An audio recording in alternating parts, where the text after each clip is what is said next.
नमस्कार। मैं छत्तीसगढ़ अखबार से सुनील कुमार बोल रहा हूं और पिछले कई दिनों की तरह आज भी जनहित के एक मुद्दे को लेकर आपके सामने हूं। यह मुद्दा आपसे, मुझसे, हम तमाम लोगों से जुड़ा हुआ है। समाज के बच्चों से जुड़ा हुआ है जिनके इम्तिहान, स्कूलों के इम्तिहान कुछ हो गए हैं, कुछ हो रहे हैं और कुछ होने वाले हैं। परीक्षाओं में बच्चे अच्छे नंबर पाएं, क्लास में अव्वल आएं, ये एक दबाव उन पर माँ बाप का, परिवार के लोगों का बने रहता है। एक दबाव तो क्लास के भीतर रहता है कि दूसरे बच्चों के मुकाबले वो कहीं पीछे न रह जाएं, और जो बच्चे ज़्यादा नंबर पाते हैं उनके ऊपर और ज़्यादा नंबर पाने का एक दबाव लगातार बने रहता है। माँ बाप उनसे बड़ी उम्मीदें लगा के रखते हैं और ये उम्मीदें पूरी न होने पर उनको इतनी निराशा होती है, वो अपनी निराशा को इतना जाहिर करते हैं या इम्तिहान के पहले अपनी उम्मीदों को इतना जाहिर करते हैं कि बच्चे अंधाधुंध तनाव के शिकार हो जाते हैं। उन पर चारों तरफ से दबाव रहता है। क्लास टीचर, किसी सब्जेक्ट के टीचर, उनका दबाव, आसपास के क्लास के बच्चों का देखा देखी दबाव, माँ बाप का दबाव, परिवार के जो दोस्त हैं, पड़ोस के लोग हैं, वो कहते हैं इस बार बोर्ड इम्तिहान है, ये इससे पूरी ज़िंदगी तुम्हारी जुड़ी रहेगी।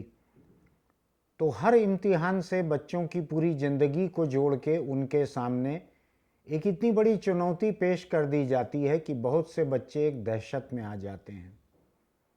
ये दहशत खबर तभी बनती है जब रिज़ल्ट बिगड़ने पर या इम्तिहान बिगड़ने पर या पढ़ाई ठीक से न कर पाने पर कोई बच्चे आत्महत्या कर लें। लेकिन अगर ऐसी नौबत नहीं आती है तो न खबर बनती है, न उस पर चर्चा होती है, और हम लोग सब लोग मान लेते हैं कि माँ बाप जो कह रहे हैं बच्चों के भले के लिए कह रहे हैं, उनके भविष्य के लिए फिक्रमंद हैं, इसलिए कह रहे हैं। तो अच्छी नीयत से किया गया हर काम अच्छा हो ऐसा ज़रूरी नहीं है। नीयत अच्छी हो सकती है, उसकी नीयत ही खराब हो सकती है। हर बच्चा क्लास में अव्वल आने की ताकत नहीं रखता। बहुत से बच्चे ऐसे रहते हैं जो ज़िंदगी के दूसरे दायरों में ज़्यादा काबिलियत रखते हैं और पढ़ाई लिखाई में वो दूसरों के मुकाबले कुछ कमज़ोर साबित हो सकते हैं। लेकिन ऐसे बच्चों के माँ बाप को उन पर लगातार दबाव बनाते समय इस बात को याद रखना चाहिए कि इससे बच्चे तरह तरह की मानसिक बीमारियों के शिकार हो सकते हैं और हो सकता है कि माँ बाप को इसका पता भी न चले। वो मानसिक अवसाद यानी डिप्रेशन का शिकार हो सकते हैं, उनका खाना पीना प्रभावित हो सकता है, वो तरह तरह से झूठ बोल सकते हैं, वो स्कूल और घर में माँ बाप, टीचर, तमाम लोगों से कई बातों को छुपा सकते हैं, वो कोई बुरी आदतें पाल सकते हैं। इसलिए अपने बच्चों से कोई उम्मीद रखते हुए ऐसी उम्मीद न रखें कि जिसके पूरे न होने पर वे बच्चे दहशत में आ जाएं। मैं बात को सिर्फ आत्महत्या की हद तक ले जाकर किसी को नहीं डरा रहा हूं। ऐसी घटनाएं बहुत कम होती हैं, बहुत दर्दनाक होती हैं, लेकिन बहुत कम होती हैं। लेकिन जिंदा बचे हुए बच्चे जो हैं वो भी एक स्वस्थ दिमागी हालत में नहीं बच जाते। ये मौत जो है उनकी सेहत की मौत, एक कतरा मौत, ये कम खतरनाक नहीं रहती है, ये उनकी पूरी जिंदगी को प्रभावित कर सकती है। इसलिए अपने बच्चों से अपनी उम्मीदें उनकी क्षमता को देखते हुए, बिना किसी जिद के, बिना उनसे बहुत बड़े बड़े दावे किए हुए, बिना उनको याद दिलाए हुए कि इस बार तो तुमको इतने फीसदी नंबर पाने ही पाने हैं, ऐसा नहीं करना चाहिए। और इस बात को भी याद रखना चाहिए कि दुनिया के कुछ बहुत बड़े बड़े वैज्ञानिक, बहुत बड़े बड़े विद्वान, बहुत कामयाब लोग, वो भी स्कूल की पढ़ाई में बहुत काबिल नहीं थे, उनको भी गणित समझ नहीं आता था, जिनको गणित समझ नहीं आता था, वे लोग भी दुनिया के सबसे बड़े वैज्ञानिक बने हैं। इसलिए स्कूल में मिलने वाले नंबरों को जिंदगी का अंत मत मानिए। अपने बच्चों का पढ़ने के लिए हौसला बढ़ाइए। उनसे ये कहिए कि वो अपनी पूरी क्षमता से करें और उससे ज़्यादा फिक्र उनके ऊपर मत ला दिए। आप अपने बच्चों को आगे के मुकाबले के लिए, आगे की ज़िंदगी के लिए एक कमज़ोर दिल दिमाग का बच्चा बना लेंगे अगर आप उनके ऊपर उम्मीदों का गट्ठा लाद देंगे। जो इम्तिहान के समय बच्चों का जो हाल होता है, उसको लेके एक लतीफ़ा है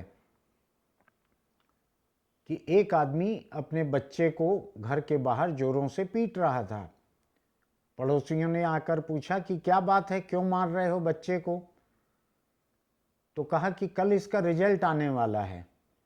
तो लोगों ने पूछा कि कल रिजल्ट आने वाला है, आज इसको क्यों मार रहे हो? तो उसने कहा कि कल मुझको बाहर जाना है। तो इस तरह का दबाव आपके बच्चे को एक अच्छा छात्र, एक कामयाब इंसान नहीं बना सकेगा।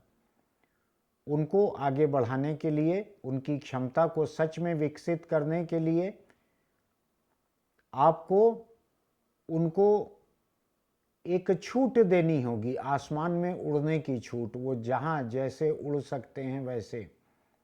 और बहुत से माँ बाप अपने बच्चों पर अलग अलग विषयों का बोझ लाद देते हैं।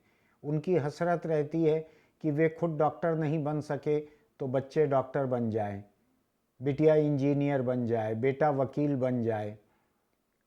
ऐसी हसरतों को अपनी जेब में रखना चाहिए।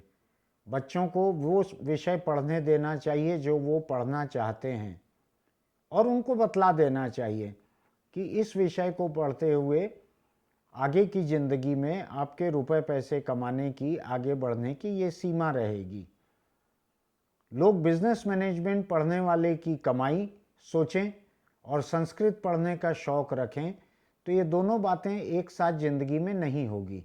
ऐसी बातें बच्चों को बतलाना ठीक है, लेकिन उनसे एक अंधाधुंध मुकाबले की उम्मीद करना, हमेशा ही दूसरे बच्चों से ऊपर आने की उम्मीद करना, ये बोझ उनके ऊपर मत ला दिए। माँ बाप अपनी अपूरित हसरतों, उनकी जो अधूरी हसरतें रह गई है ज़िंदगी की, कई बार उसको भी बच्चों पर लाद देते हैं कि वो मेरिट में नहीं आ पाए थे, लेकिन आल औलाद मेरिट में आ जाए। ऐसा भी बोझ मत ला दिए। अपने बच्चों के लिए ज़िंदगी में पढ़ाई को ही सबसे अहमियत की चीज़ मत मानिए।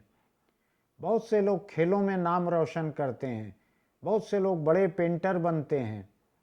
सिर्फ स्कूल की पढ़ाई जो है, केवल उसी से आगे नहीं बढ़ा जा सकता। तो ये इम्तिहान चल रहे हैं, रिजल्ट आने वाले हैं। इस पूरे दौर में आपको अपने बच्चों के साथ रहना चाहिए। कभी भी उनसे एक अंधाधुंध उम्मीद न करें, उनको डिप्रेशन में न जाने दें, और अपने बच्चे को एक स्वस्थ दिल दिमाग के साथ आगे बढ़ने के लिए उसका हौसला बढ़ाएं। तो आज मैं जनता की अदालत में बस इतनी सी जनहित याचिका रख रहा हूँ कि हमको अपने बच्चों का ख्याल रखना चाहिए। मार्कशीट का ख्याल उतना रखने की ज़रूरत नहीं है। उनसे अच्छी मेहनत की उम्मीद करें, लेकिन उनके सामने बड़े बड़े टारगेट न रखें। टारगेट पूरा न हो तो उनको प्रताड़ित न करें, उनको हमेशा के लिए एक मानसिक रोगी न बना दें। बस आपसे इतनी ही अपील है। आपने सुना, इसके लिए धन्यवाद। कल मैं किसी और मुद्दे को लेकर आपके सामने पेश होऊंगा। तब तक के लिए नमस्कार और फिर मिलते हैं।